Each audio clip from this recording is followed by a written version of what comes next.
Buddha says attachment is the root of all suffering. That's a catchy quote, but it's not necessarily accurate. Attachment is defined in the dictionary as affection, fondness, sympathy.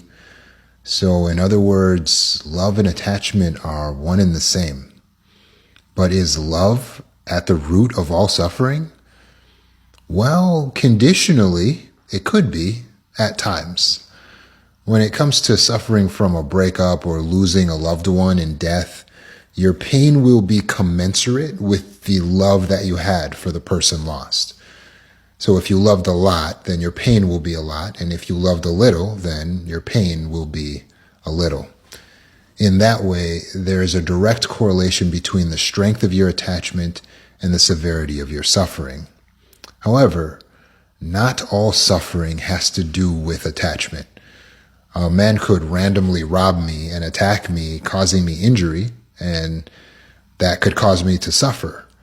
But it didn't have anything to do with attachment. Or I could get injured on a roller coaster malfunction randomly. I could suffer as a result, but that didn't have anything to do with attachment. So it's incorrect to say attachment is at the root of all suffering. Even when you lose something that you were attached to, the problem is not that you were once attached to it. Part of the problem is sometimes that we're having difficulty detaching from something, especially emotionally, when we've lost it physically. Or if you're having a problem detaching from something that's toxic or someone that's toxic, again, detachment is the problem. The root of the pain or the suffering is not your attachment. It's your inability to detach, because when you were attached to it and there was no loss, everything was going well, then there was no pain.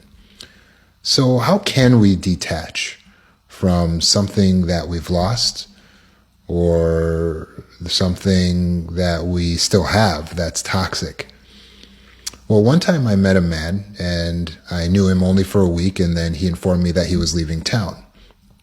I was not sad. Why? Because attachment is usually created with time.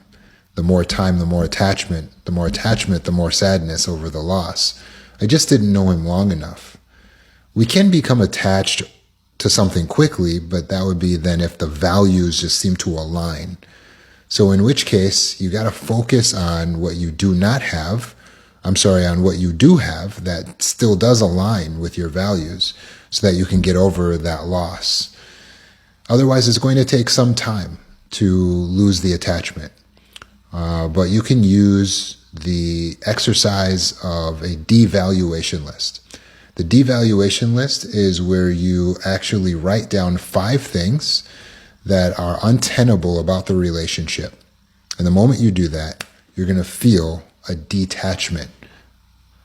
If a person is lost in death, then give yourself time to grieve and do the things that they would want to see you doing, which are going to involve caring for yourself and pursuing purpose. It is possible to achieve detachment. It is possible to alleviate the suffering that comes from attachment. But no, attachment is not the root of all suffering.